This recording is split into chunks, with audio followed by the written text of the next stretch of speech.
बहरहाल केंद्रीय गृह मंत्री अमित शाह थोड़ी देर में रायपुर पहुंचेंगे। शाह का ये 3 दिवसीय दौरा है छत्तीसगढ़ समेत देश के अन्य नक्सलाइट राज्यों के लिए भी मील का पत्थर साबित होगा। जैसे कि हम कह रहे हैं तो सहकारिता के क्षेत्र में कई बड़े फैसले भी होंगे, उसे लेकर सियासत भी गर्म हो रही है।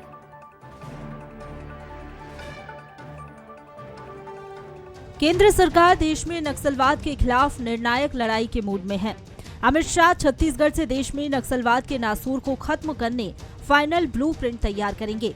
केंद्रीय गृह मंत्री छत्तीसगढ़, उड़ीसा, महाराष्ट्र, झारखंड, आंध्र प्रदेश और तेलंगाना जैसे नक्सल प्रभावित राज्यों के मुख्य सचिव और डीजीपी के साथ बैठक करने वाले हैं।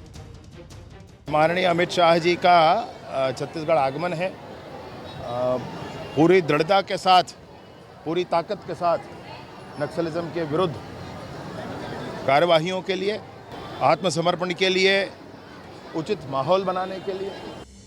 छत्तीसगढ़ के लिए शाह का ये दौरा काफी अहम है क्योंकि इसी राज्य में सबसे ज्यादा नक्सल प्रभावित जिले हैं। फिलहाल देश के 9 राज्य नक्सल प्रभावित। 5 साल में मारे गए 647 नक्सली। मुठभेड़ में 207 जवान हुए शहीद। 2010 की तुलना में हिंसा में 73% की कमी। हिंसा में होने वाली मौतें भी 86% घटी। 2013 में देश में 126 जिले थे नक्सल प्रभावित। अभी 38 जिलों में नक्सलवाद का असर। छत्तीसगढ़ के सबसे ज्यादा 15 जिले प्रभावित। बीते 8 महीने में 146 नक्सली किए ढेर। साइज सरकार बनने के बाद नक्सलवाद के खिलाफ ताबड़तोड़ एक्शन जारी है। नक्सलियों की मान में घुसकर जवान लाल आतंक का खात्मा करने में जुटे हैं। अब केंद्रीय गृह मंत्री भी फुल प्रूफ रणनीति बनाने जा रही हैं, जिसे लेकर कांग्रेस सरकार पर सवाल दाग रही है। बिल्कुल अमित शाह जी छत्तीसगढ़ के दौरे पे आ रहे हैं, उनका स्वागत है, लेकिन हमारे कुछ सवाल भी हैं कि छत्तीसगढ़ में फर्जी एनकाउंटर कब बंद होगा। छत्तीसगढ़ के आदिवासियों को फर्जी नक्सली के नाम से जेल भेजना कब बंद होगा। छत्तीसगढ़ में आदिवासियों की लगातार हत्याएं हो रही, कब बंद होगा।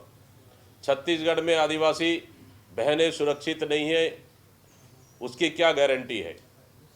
छत्तीसगढ़ में रेत के अवैध उत्खनन के खिलाफ कोई पत्रकार आवाज़ उठाते, उनको फर्जी केस में जेल भेज दिया जाता है, ये कब बंद होगा। और कानून व्यवस्था छत्तीसगढ़ में पूरी तरह से जीरो हो गई है, इसको सुधार कब आएगा। इन सारे मुद्दों को लेकर निश्चित रूप से देश के गृह मंत्री आ रहे हैं, हम लोग चिट्ठी लिखेंगे कि इन सब मुद्दों को एक बार सरकार के एक बार रिपोर्ट लीजिए सरकार से, और एक बार समीक्षा कर लीजिए, क्योंकि आपकी सरकार छत्तीसगढ़ में बुरी तरह से फेल हो चुकी है। देखिए, छत्तीसगढ़ में कानून व्यवस्था की स्थिति अत्यंत खराब हो चुकी है और अमित शाह जी यहाँ दौरे में आ रहे हैं और उसकी मीटिंग ले रहे हैं, तो इस बात को आप समझ लीजिए कि छत्तीसगढ़ में नक्सलवाद हावी है और कानून व्यवस्था की स्थिति अत्यंत खराब है, जिससे भारतीय जनता पार्टी का केंद्रीय नेतृत्व भी चिंतित है। इसलिए आदरणीय अमित शाह जी आकर यहाँ मीटिंग ले रहे हैं कि थोड़ा चेत जाओ, भारतीय जनता पार्टी की सरकार जो है सही काम करे, इसलिए वो चेतावनी देने यहाँ आ रहे हैं। छत्तीसगढ़ में बीजेपी की सरकार बनने से पहले अमित शाह ने 3 साल में नक्सलवाद खत्म करने का वादा किया था, जिसे पूरा करने शाह बीते 8 महीनों में चौथी बार रायपुर आ रही हैं, जिस पर हमलावर कांग्रेस अपनी मौजूदगी दर्ज कराने में जुटी है। गौरव शुक्ला, बंसल न्यूज, रायपुर।